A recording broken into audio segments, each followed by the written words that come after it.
Welcome to Monarch Moments. My name is Joyce Johnson. We're here today with Chris Parker, who's a Veterans Services Advisor on campus.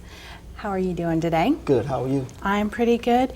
Now, what exactly brought you here to Methodist? I actually went to my undergraduate Bachelor's of Social Work program here at Methodist, so that's what brought me here to Methodist. So you were familiar with the campus? Yeah, I was familiar with the campus. I went to FTCC, and from FTCC I transferred here to Methodist to the social work program.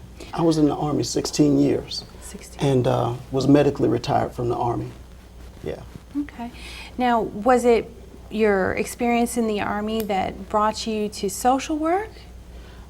Actually, I always had a desire to work in social work, have a passion to help people, and that's what brought me to the social work program. I actually wanted to do a Bachelor's of Religion, but wasn't able to pursue a Bachelor's of Religion, so social work was the closest thing I could get to a Bachelor's of Religion. Okay.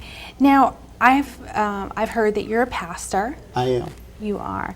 Now, how does that work with your job here at Methodist? I mean, you're a veterans advisor, and then you also do the pastoring. You know, how do you combine the two skill sets that you got going on there? Very carefully. It takes a lot of balance. My pastoring helps me, you know, in a way that I deal with the students when they come in, a little bit of counseling, being able to help the students with just working through some issues they may be having on a daily basis when they come in to see me. So pastoring helps me in my job at Veteran Services, and Veteran Services helped me in pastoring because living in Fayetteville, we have a lot of veterans, active duty service members. So in my church, I encounter a lot of active duty service members, veterans, so I'm able to help them also. So both of them kind of work together. And it's you started off military, hit the social work, now you in the veterans office and a pastor. So you're a man of many hats. Many hats. And each of them kind of has a little bit of an influence on everything working together. Now, your son also studies here. Absolutely. And he's in the communications program. He is, and I'm very proud of him. Okay. Is he your only son? No, he's not. Other than my oldest son, Chris, I have 5 other children. Wow. Yeah. Big family. Very big family. Okay. Yeah. And he's the oldest going here. He's the oldest, right. How does the age range differ? I mean, are we expecting another Parker here on campus anytime soon? Well, my oldest daughter is 12, so we still have a few years before she'll be here. But they range from 18 to 6. My twins will be 7 years old in December. Wow, that's a big... Yeah. Now, how long have you been pastoring? Well, I started my church, Abundant Life Ministries. I'm the founding pastor at that church. I started at church in 2005, and prior to that church, I pastored 2 other little small churches out in the Southern Pines area for a couple years. So it's been about 7 years that I've been pastoring. What made you decide to start your own? Well, I believe me starting the church was actually a call from God. There's a saying that, you know, in order to be a pastor, either you're called or crazy, you know. and definitely to start your own church. You know, I just believe that the Lord gave me a call to start the church, and that's what got me out there to start the church. Okay, now, what was your decision to stay here in Fayetteville, being prior military and medically discharged? Right. I mean, some people, I mean, are you local or? Well, what caused me to stay here in Fayetteville, I'm originally from Norfolk, Virginia, so I'm close enough to get home when I need to. It's only a couple hours. Yeah, just a few hours away. But my wife and I, we started a hair salon on Riley Road, and the business was here, the church was here, and it just seemed like our roots were just firmly planted here in Fayetteville. So we just decided to make Fayetteville our home. Yeah. So when you got out of the service, now why were you medically discharged? Well, in 1999 I was in warrant officer school, and I was diagnosed with chronic myelogenous leukemia. Wow. Yeah. That's, so they medically retired me. That's something definitely out of left field. Yeah, absolutely. Unexpected, totally unexpected. But again, I believe that, the diagnosis was a part of God's calling on my life and his way of getting my attention and getting me to do what he wanted me to do. So how long have you been in Fayetteville, actually? Wow. I've been in Fayetteville 21 years now. So I got here in July of 1990. So I've been here a good while. Okay.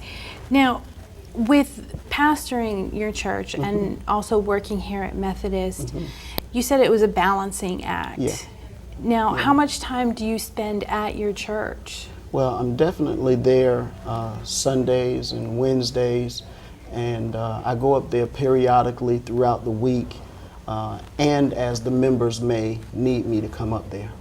Yeah, so I spend a good bit of time during the week up there. How big is your congregation? We're right at about 80 to 90 members right now. Pretty decent size. It's a really awesome congregation, really good congregation. New church, in relation to older churches, we're really young. The church is only about 6 years old, but it's doing really well. Do you own your building We do. that you're in? Yes, we do. Because when I first moved here, my mother-in-law, the church she was at, they had just made their final mortgage payment. Right, It was a big celebration for them. Yeah. So now, when you were in the military, what did you do? Well, when I first joined the military in 1990, I was a food service specialist. I went from being a food service specialist to working at the Advanced Airborne School. I was a black hat at Jumpmaster School, and from there I went to Warrant Officer School for Aviation. Okay. Yeah. So that had nothing to do with anything else that you've ended up doing so far. Absolutely not. I mean, you go from airborne and then to pastor and social work. Absolutely. I mean, that's definitely all over the place. It is, and really, Joyce, the going to Warrant Officer School and flying, that was something that I wanted to do. But again, I just have to say, I know that there was other plans that God had for me, and he moved that out of the way so that I could do what he called me to do. Well, that's good that you have an understanding with God that he had a plan for you. Absolutely. Even though you weren't sure what it is and it was scary. Yeah. It was scary. I imagine so. That's a pretty big health scare. Yeah.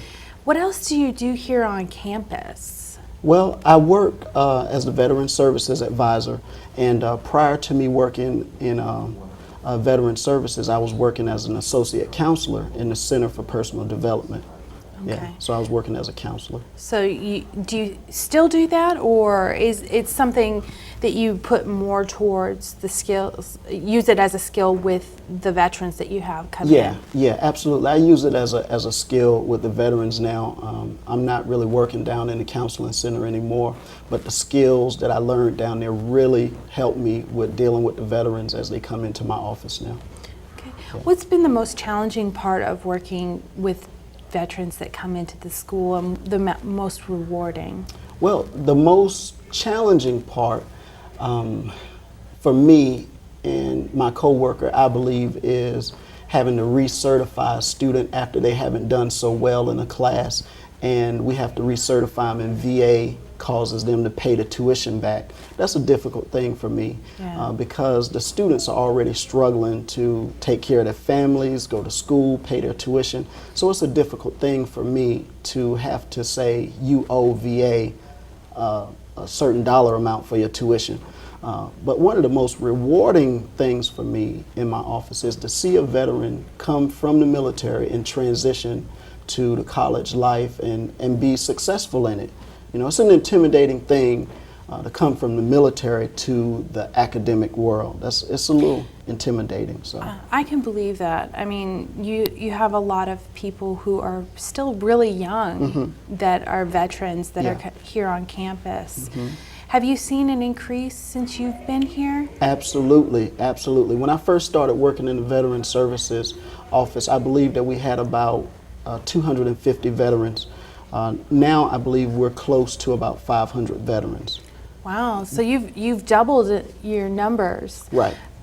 Since you started here. Yeah, and practically due to Chapter 33 post 9/11 GI Bill.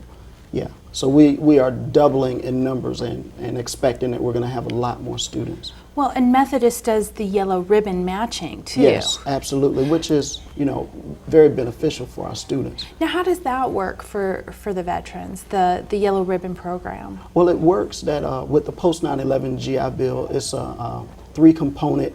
The tuition is paid for the student, their books, book allowance, and the housing stipend. And then they have the yellow ribbon, which is a dollar-for-dollar match that the university pays for every dollar VA will pay for the student towards his tuition. Do you think that's helped increase the numbers of people who are actually attending here at Methodist Yes. with the VA loan? Absolutely, absolutely. I believe there's a lot of students that would like to come to Methodist, but they're deterred because of the tuition. But with the post 9/11 GI Bill, it pays for their tuition completely if they're at the 100% rate. So it's actually increasing our number of students that we have.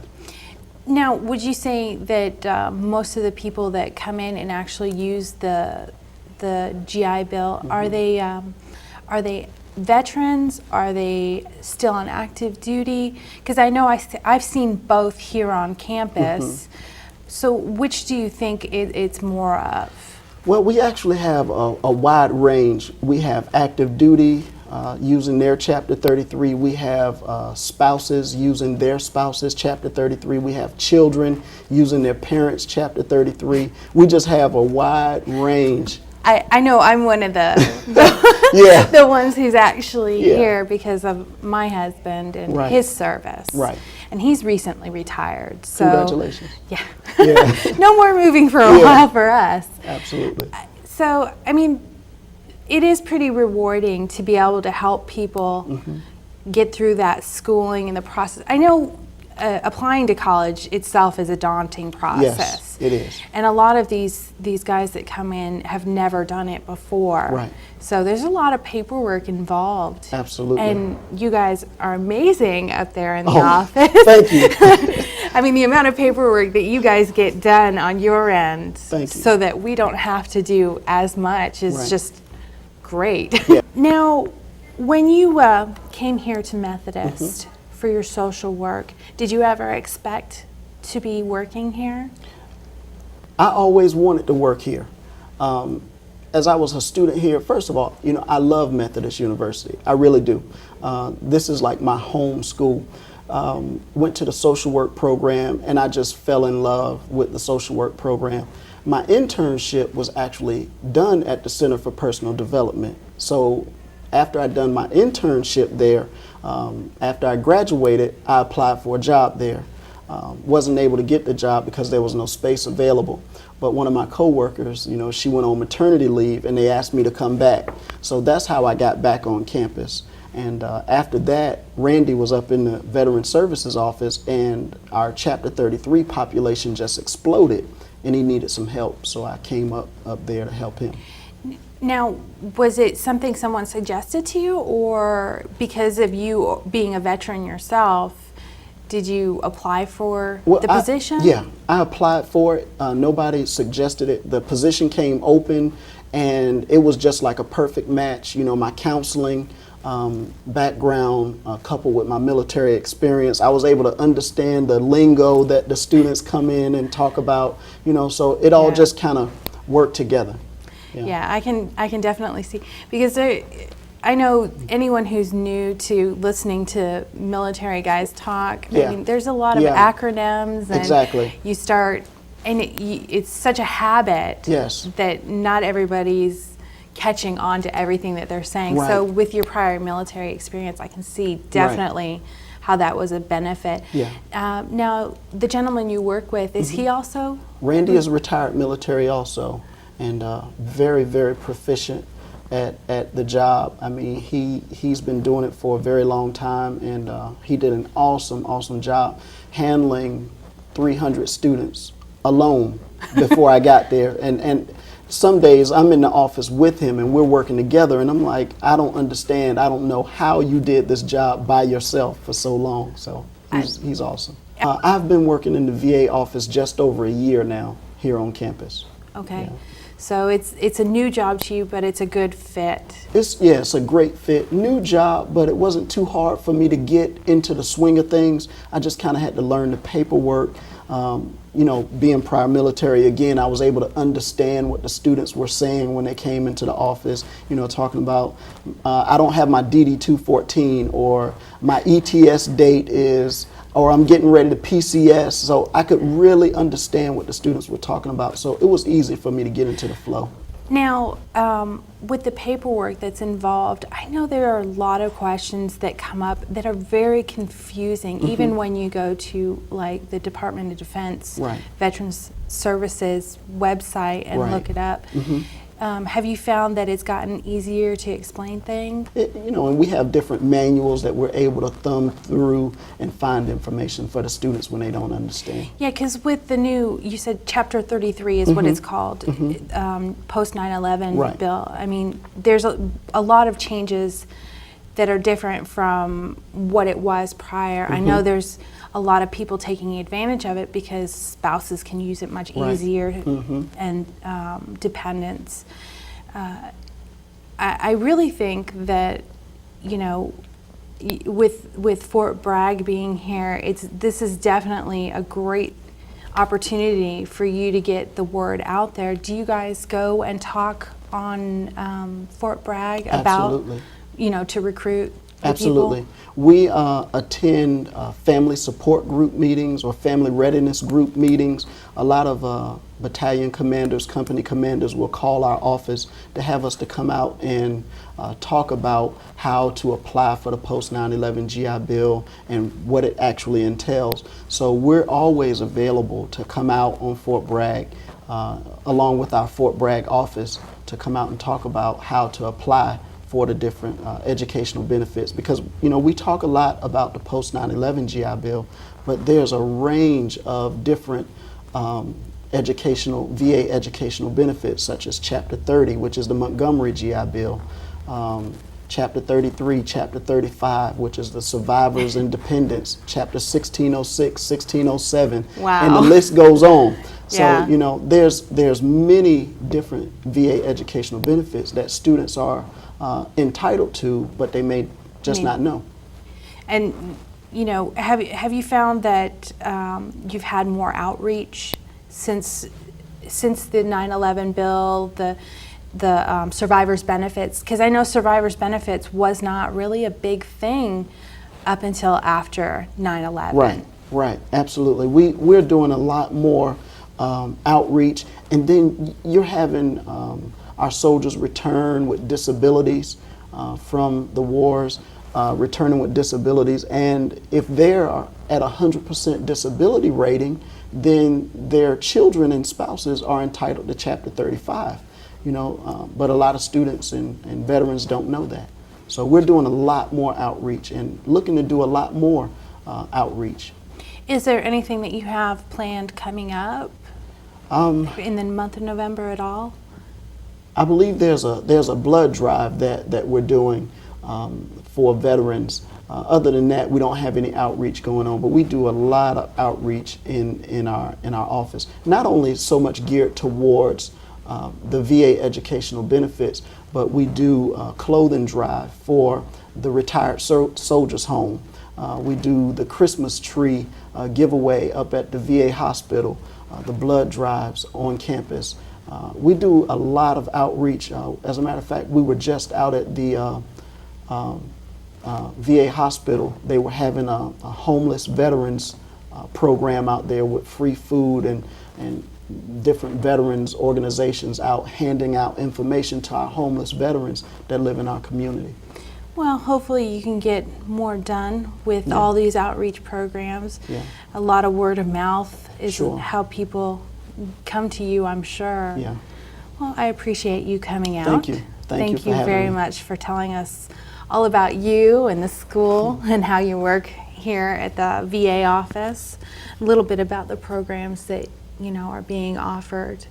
And I'm sure if anyone has any questions, you guys are definitely well informed. Well, thank you. We try to be proficient. This is Joyce Johnson. back to you in the studio. Thank you, Joyce. It sounds like that's the process of being a Yes, it does. Jim Clayton is Vice President for Student Affairs here on campus. Recently answered some questions about the future of parking. We also received a James Phillips, the Director of Public Safety and Chief of Police, with the answer to just how much parking Methodist really does. Hello, my name is Anja Šakotić and Monarch Moments today are covering parking spaces at Methodist University. This behind me is full parking space of Trustees building at MU. And the question we are asking is how many spaces are actually available to Methodist University faculty and staff and students. And to that end, we spoke to Officer Phillips from Public Safety and Jean Clayton, who developed a strategic plan of parking spaces at Methodist. On campus, we have a total, counting paved and unpaved, of about 1,860 spaces. We have a lot of parking places on the campus as we speak, probably more than we issue permits for residential and commuting, but they're not in a convenient location. When you consider the parking lots at the lower field by softball, tennis, and golf, and down the baseball field, if you count those, we have ample parking, but they're not very convenient as far as if you have a class in the trustee building, you have to park at the baseball field. That's pretty inconvenient. Well, in the sense that we know our commuters, because of public transportation issues and the limitations thereof, have to drive. We try to provide, certainly during the academic day, more space for our commuter students. We set aside another dedicated lot this year for our commuter students. Last year we had the Trustees Clark lot. That for actually a number of years has been set aside during the academic day for commuters. We also formally this year designated the Reeves lot as a commuter lot from 7 a.m. to 4 p.m. We do have to respond to the city of Fayetteville about enough parking on our campus. They're going to be a part. They're coming out to the next master plan and talk about the parking and the needs.